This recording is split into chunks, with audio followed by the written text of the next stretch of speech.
asphalt and pan. But seals that out it's more serious and gets involved in political struggles. Together, they show the two sides of the family, is pleasure and responsibility. And the seventh one is rebellious. Rebellious is incredibly beautiful but also very simple-minded. Her beauty attracts everyone, but she does not care about romance. In magical moments, she ascends to heaven without dying, showing her purity and innocence. And also, she symbolizes the beauty and history of the day of faith. And now for the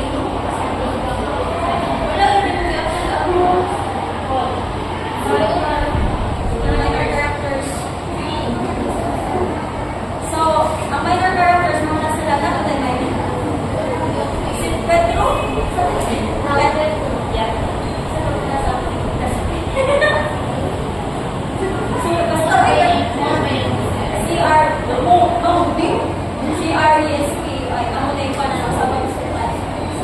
So, si Pedro is a charming Italian musician who falls in love with the Maranta, but rejected that lead to that led to his tragic death. Then the seventh one is si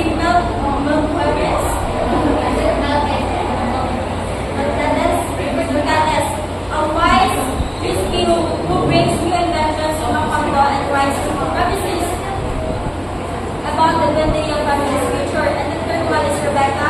Rebecca is an orphan taken in Hibedeas. She brings mystery to the family and eventually isolates herself in the house. And for the setting, Macondo is located in the Meridian region of Colombia. So, the novel takes place in the fictional town of Macondo, which represents the Latin American history. The town of Macondo starts as a peaceful, isolated village and grows into busy industrial center and eventually falls into decline and ruin. Also, the setting shows the repeating cycles of history, development, and collapse, which also the key things in the story. And the time frame spans from early 19th century to the middle 20th century. So, good afternoon once again. I will be sharing the half synopsis of the novel 100 Years of Solitude by Gabriel Garcia Marquez. So, please bear with me because I will just read the summary. I will just read because it's present tense. Okay. So, the first one is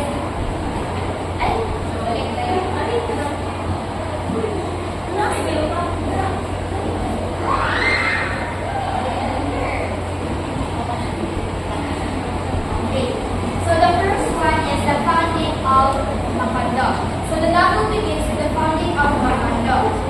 So, as you can see, this is Jose Arcadio Buendia and his wife Ursula Igoran.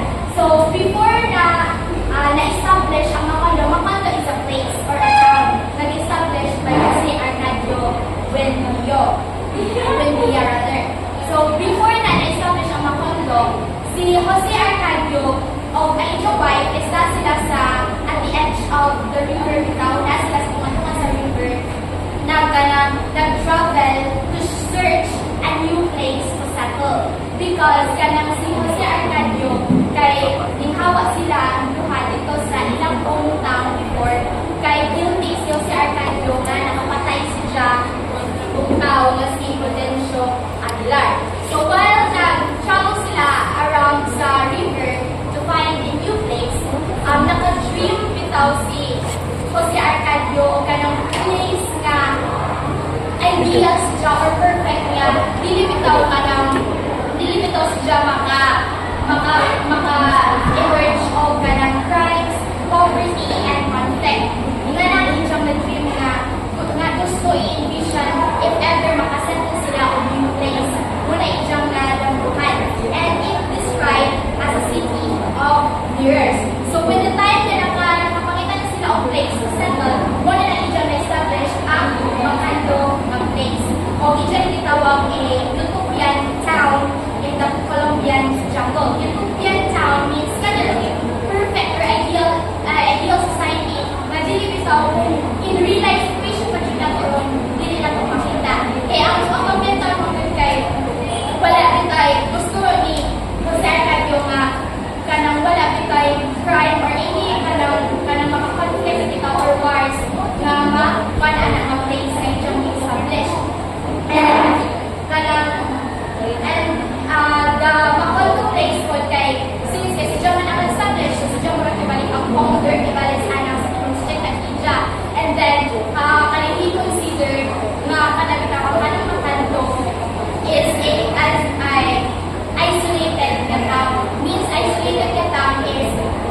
tungod anang mga gypsies o tungod kay kanang obsessed si Jose Arcadio makalang sa mga new inventions and discovery, especially sa mga scientific experiments, ever since nag-permiso siya na except sa ilang family pwede makapisit sa ilang town.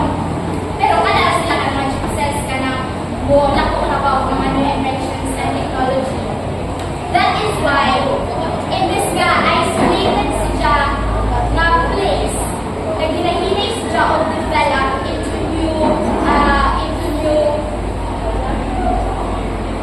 new unique identity and ganang free from external influences, which was further reinforced by the unique precepts from gypsies who brought new inventions and knowledge.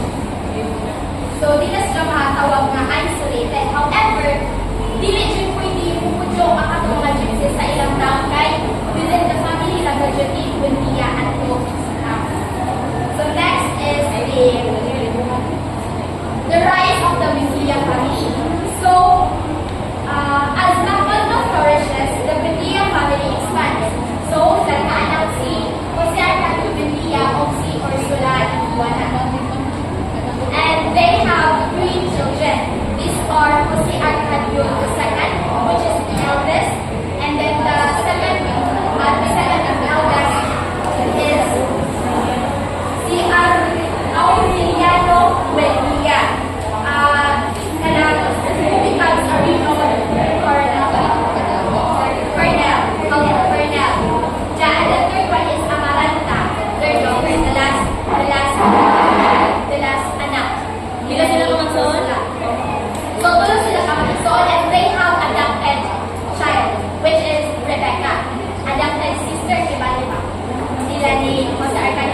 prolonged period of violence and instability in the mundo. So, after that, kanang murag na-achieve man siya nga na kuan dito nakuha ang nakadaog balik sila sa war. So, mas gusto gihapon nga nag-expect ako si Arliano nga mas naabi kay freedom, equality, o kanang fairness ang equality ang kanabitang ang makondo kay dapat gihapon ang mga voiceless na townspeople ay kasagaran half of the townspeople ay makondo voiceless judge idealistic ang pagkuhan ni pagkuhan sa kanila na madapingani kapatanan na ay fairness nga na. However, kanang because of this idealistic na idea o kanang mga disillusionment, kundi sa point kapag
dili na daw prosperous o dili na kanang lively and kanang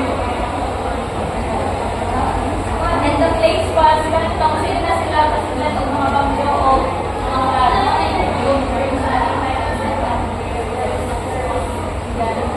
next we have the last Buendia. So in here,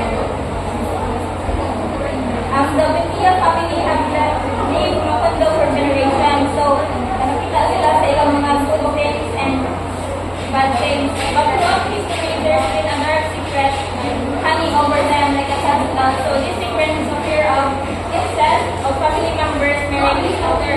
So they believe it will bring terrible consequences. Now the last member of the Buendia family is Aureliano the second, Aureliano Bundo.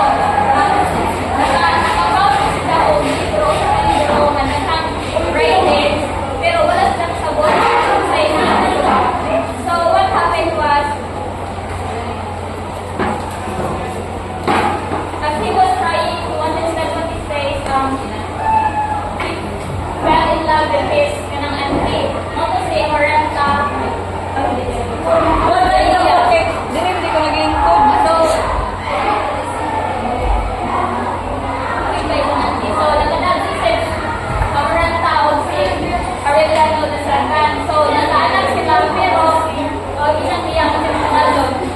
So nag-anak sila pero ang baby is still normal. So she gave birth to a child with a big stain. So kasi kami reason kay which was really like may consequence sa ilang pag Ano ba yung sila? so last we have the prophecy fulfilled. So in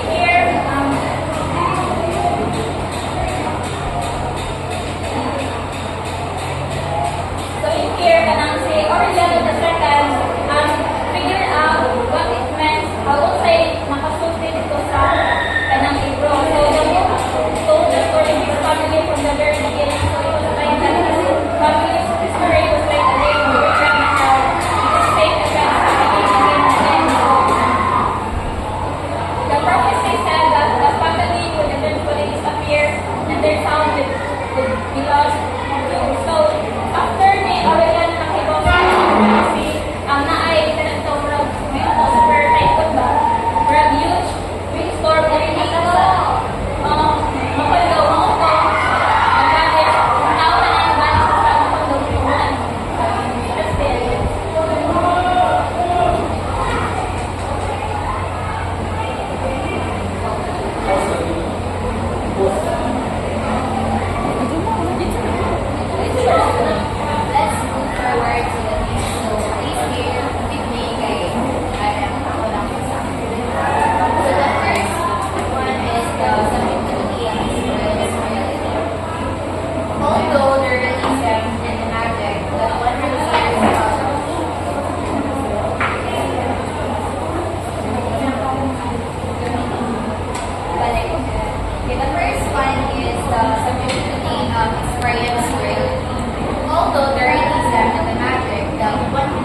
And the last one